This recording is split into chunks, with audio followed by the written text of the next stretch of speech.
Peace, infinite waters diving deep once again. We are out here. We got a question from a woman who said that she wants to know the best way to decide how to pursue a crush. She's unsure, uncertain. Should she make things happen or let things happen? Be active or passive? I think you should breathe in that good ass prana, baby. Can I get a hello there? Let me share with you what's helped me along my journey. I get it. You're good friends, but you want a bit more. So here's what you do. You go out to lunch like you always do, and you touch his arm for more than 5 seconds. Now, if he says, whoa, what are you doing? You say, think really fast. Oh, I'm just touching your arm to see how hot it is because it's a really hot day.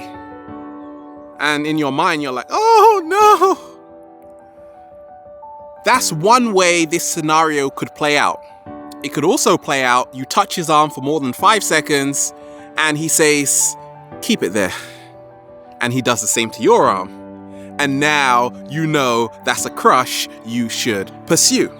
So I love skating, I love surfing, and when you're surfing, there are waves that only come once a year. Those are special. You don't want to miss them. So a lot of surfers, they're not thinking, what is going to happen if it doesn't work out? No, they're just thinking, what would happen if it does work out? Okay, fair enough, you've got a few surfers who are like, I'm going to sit this one out, it's way too risky. You see, and that is why a lot of us, we don't pursue a crush because we're not afraid of the crush, we are afraid of getting rejected. Now, remind yourself, it's not just about placing that person on a pedestal. That is why you are afraid to make things happen. You got to do a bit of both. You got to make things happen and you've got to allow for things to happen because true love is based on resonance. Right, where both of you are talking about cornflakes or something really boring, but you still love each other. Now, you have to ask yourself, has he seen Plain Jane? I'm not talking about you all done up on the Instagram, you got the filters going, you got the makeup going. No, Plain Jane, jogging bottoms, no makeup, eating an apple when it's turning brown, okay? And if he still is interested in you, then that means you should pursue it. But ask him this. How do you feel around me? If he's silent, well, what are you going to do?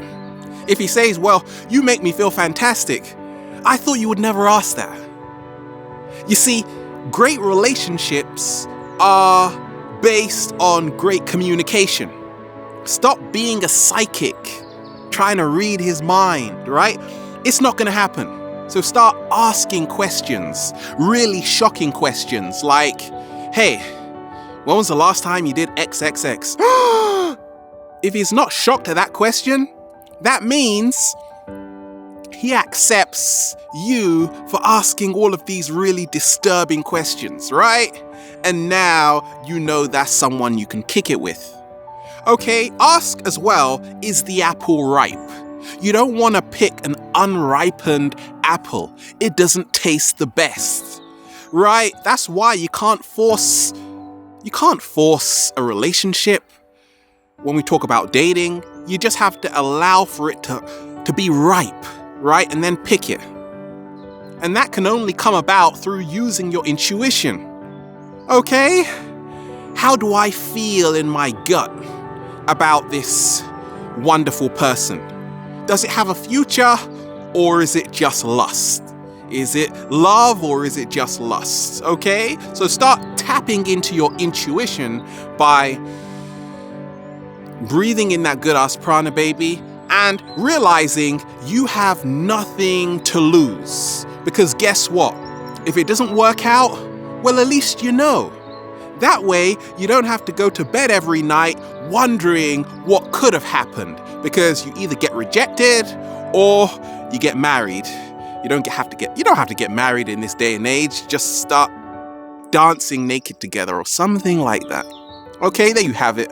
Have a beautiful day. We're out here, infinite waters, diving deep once again. Stay well, stay healthy.